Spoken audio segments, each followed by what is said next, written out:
Hi there. My name is Harrison. I'm 31. I've been with my girlfriend Sarah, who is 29, for 5 years. On the surface, our relationship had always seemed stable. We shared common interests, laughed together, and supported each other's goals and aspirations. We faced the usual ups and downs that couples do, but a significant strain was our struggle to conceive. We had been trying for a baby for about 1.5 years. After trying for so long, we were almost ready to give up, but finally, Sarah got pregnant. We were both over the moon when she showed the results of peeing on the stick. We went to the doctor and they confirmed Sarah was definitely pregnant. I was so happy I was going to be a dad. Then something unexpected happened. 3 months into Sarah's pregnancy, I was approached by a guy I'd never met at my workplace. He came up to me and asked if I was Sarah's boyfriend. He introduced himself as Brian and proceeded to tell me about his affair with Sarah. He expressed regret and said he was sorry for sleeping with her, claiming he hadn't known she was in a committed relationship. Bullshit, Brian. As if you didn't know she had a boyfriend. He said they had been sleeping together for the last 12 months. Brian showed me text messages between him and Sarah. They were discussing her pregnancy. She knew the baby belonged to Brian and had asked him to keep it a secret and pretend the kid was mine. That way, Brian wouldn't have to be responsible, and Sarah could keep her perfect little life while I lived in ignorant bliss raising a kid that wasn't even mine. I was stunned. I didn't lash out or anything, I just listened. Inside, though, I felt like my world was falling apart. I appreciated that Brian came to me and told him I'd be in touch.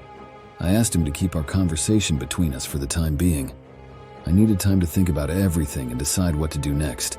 It was a lot to take in, and I wasn't ready to confront Sarah yet. I made the decision to stay with her until she gave birth. I was wrestling with a lot of feelings, hurt and betrayal, but I chose not to reveal what I knew immediately.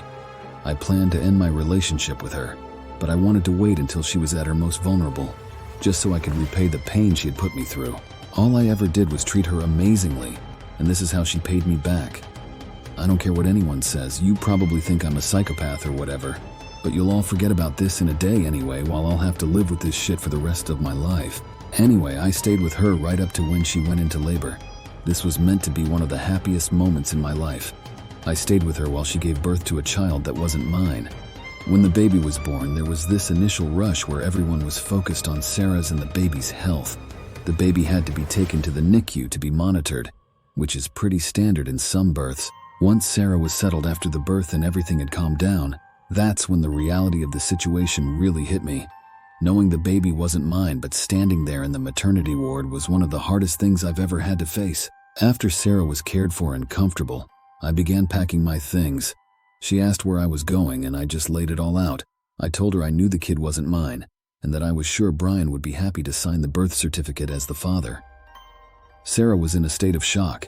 Until then, she had no idea I knew about Brian and the affair. I turned my back and left her alone to deal with her new reality. She tried to reach out to me multiple times afterward. She called my phone repeatedly, sent numerous texts, and even got her sister to try to contact me. But at that moment, I couldn't face her. The weight of the entire situation was heavy on me as I left the hospital.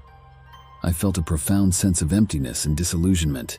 I had been planning to propose to Sarah on the day our baby was born, and instead I walked away from what I thought would be my family. Update: I went through with the paternity test to confirm my suspicions.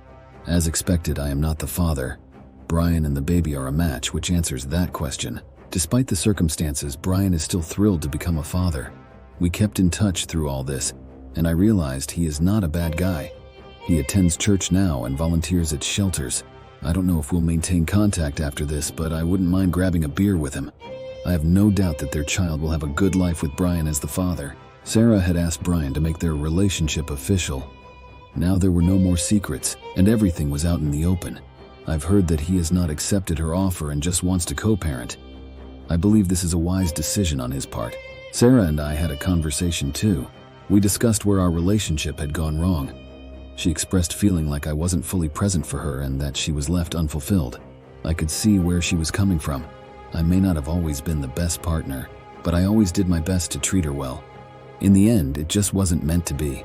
She started crying, so I hugged her, but made sure she knew it wasn't because I cared about her. She's been staying with her mom and has fully moved out with her stuff. She said I could visit if I wanted to, but I declined. I'm not interested in keeping up with her and her kid, but I did give her the stuffed animal I was planning to give our kids someday as a gift. She asked me to keep her number, but I blocked her the same day she finished moving out. So it's just me now, I'm not gonna lie. My heart has been super heavy, but I think I'll be okay. A girl at work caught my eye and we've been talking. She's a single mother and has been incredibly understanding. I told her I wanted to take things slow because of my recent breakup, and she respects that. We've only had a few casual encounters, nothing too serious yet. Right now I just want some time alone, but when I'm ready, I'll definitely give her a chance. I'm depressed, but at least I've started working out. I have no desire to communicate with Sarah, and it's unlikely that we will cross paths again. It's difficult because she used to be such a significant part of my life, but that chapter is now closed. I don't feel bad about what I did. I can tell she's still hurting, but I definitely think she still deserved it. Update: 8 months later. I refuse to talk to Sarah. She doesn't deserve my attention. Haven't seen her since she and her mom moved 3 hours to be closer to their family. I used to constantly run into her in town, but I'm relieved she's gone now. In the first month after giving birth, she would sometimes try to start conversations with me, but that quickly came to an end. Brian and I still text occasionally, and we did manage to go out for that beer. Overall, he seems content with being a father, but we avoid discussing Sarah. We both have demanding jobs and busy lives, making it challenging to keep in touch. From what I can tell, he and Sarah aren't together, but it's hard to say for sure. By the way, remember that single mom I started dating? We're still going strong and her kid is terrific. I never thought I'd be a stepdad, but it's honestly been an incredible experience. To those who doubted us and told me I should end things with her, well, you can all piss off.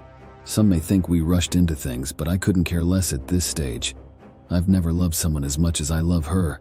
Our communication is fantastic. We hardly argue and we have so much fun together. At first, I planned to completely cut off communication with her when my drinking habit spiraled out of control. But she was the one who kept me grounded.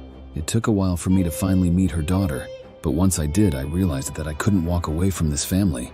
Being a part of their lives has brought healing in ways that I never could have imagined. Just to clarify, I didn't use them as a way to cope with the trauma of not having my own kid. That is simply not true. I have been going to therapy and gotten my life together. These days, my ex doesn't even cross my mind most of the time. It's hard to put into words how much my life has improved. Hoping to propose to my girlfriend sometime in the future. That's it. Thanks for listening. Bye.